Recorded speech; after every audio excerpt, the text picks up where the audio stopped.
I will not correct myself with regard to that. We are seeing now the same old Russia reappearing on the horizon, just over the edge, like a sunrise. The first inkling of it can be seen in the sky above, long before the actual direct light hits your face.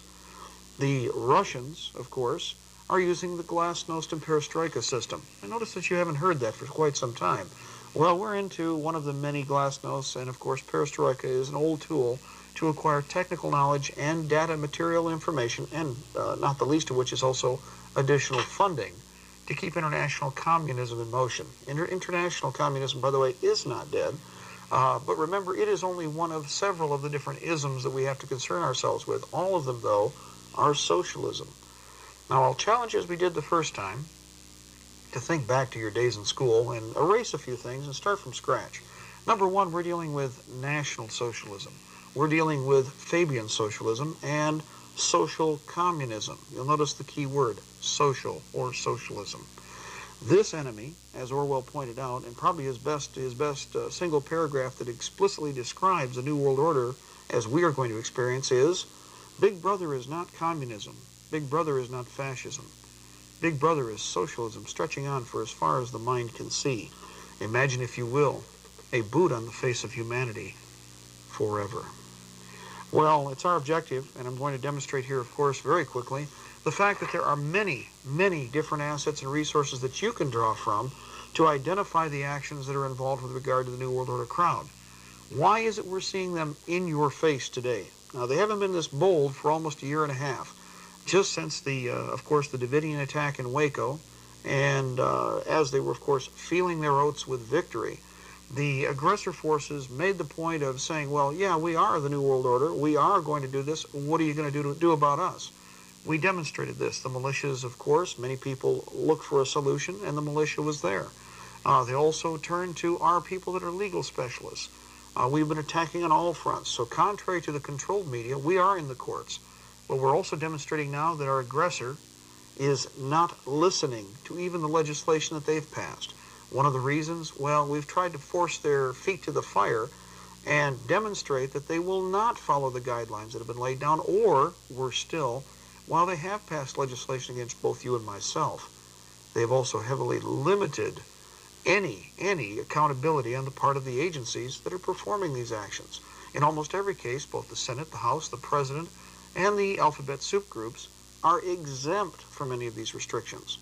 So while you and I, of course, have a veritable plethora of books that would fill this room several times over of laws and legislation that control our lives on a daily basis, there is nothing that we can do, basically, to directly affect these creatures. These laws have become the insulation, the protection that has allowed them to continue with their deviance inside government or inside the Beltway.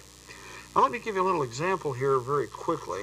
This is something that, again, forgive, the quality is a little different from what you might expect, but I think we can get the point across with this. The New World Order, if you'll recall, approximately a year and a half and 2 years ago, they started to denounce the fact that it even existed. They tried the denial operation that is typical over the last 30 to 40 years, and ridicule of anybody who brought it up. But remember, yes, George Bush did coin the phrase, but many other parties are still using it. It's just that it's being avoided like the plague.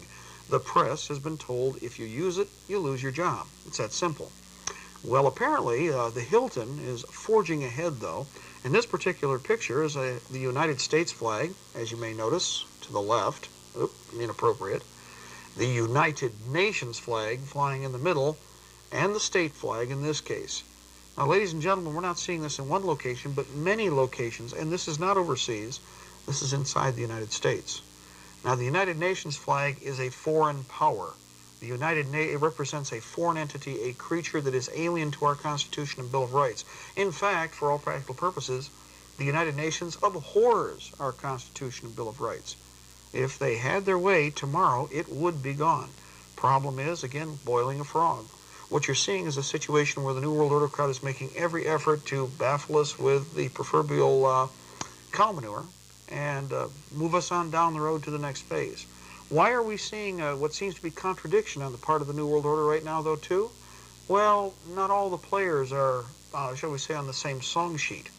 Many of the expendables are now being used for just that, expendable actions where they are going to take heat and eventually be brushed aside. Remember that since the New World Order does use the pyramid, I will remind you that the capstone is very small. There isn't a whole lot of room at the top, and they are not going to share power, contrary to popular belief.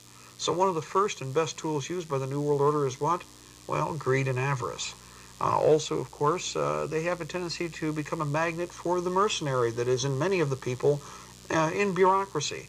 Again, we'll turn back to the Ruby Ridge scenario and also Waco and the Waco massacre. What kind of people could they find, and how long did it take for them to manipulate and create the mechanism that they are using now to oppress the American people? And when did I say oppress? I'm absolutely correct with regard to that. The legislation that we're going to demonstrate, and what we've already shown you, ladies and gentlemen, is volumes. In many cases, the sad part, and the fact that has been admitted even on national television and CNN and also C-SPAN, is that almost every legislator who voted on the subjects have never read the subjects.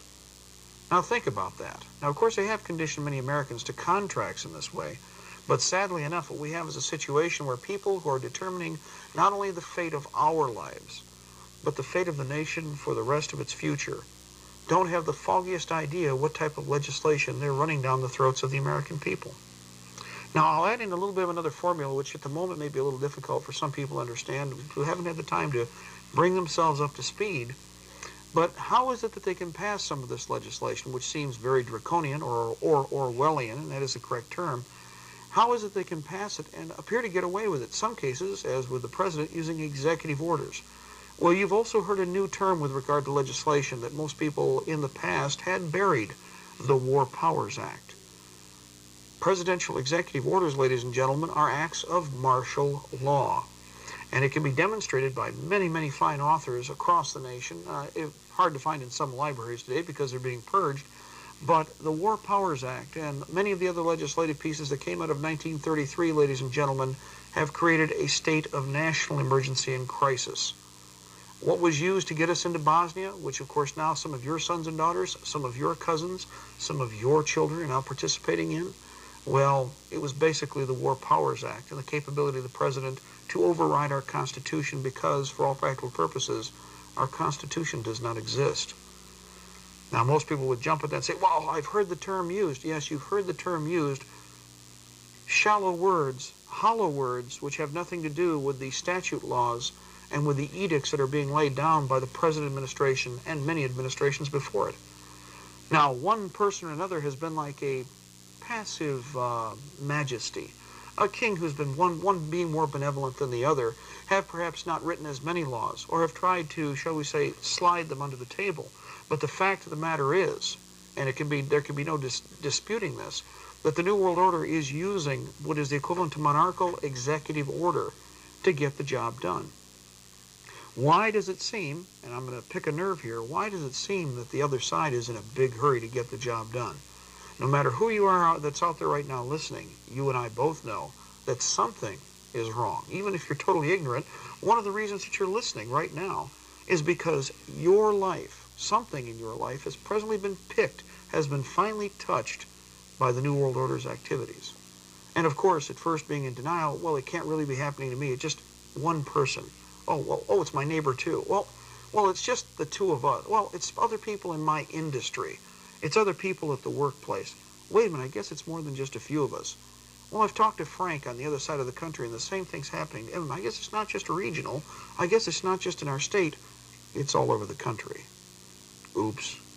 The fact of the matter is, again, through regional compartmentalization of communications, specifically the controlled media, most people have been very slow to accept the idea that something is wrong in this country. We've had the benefit of, over the last 2 to 3 years of traveling to 44, now 45, of the 50 states of the Union, ladies and gentlemen. We have a chance to sit down in many cases and talk with the people and experience what they experience in their own eyes.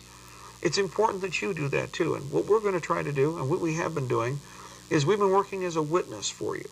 We've been collecting the information. We've been talking to people that have been talking the talk, and as they say, walking the walk, who have been in the face of government, who have been involved with government, who have been involved with the military, law enforcement, also who have worked to try and change things. and they understand full well who they're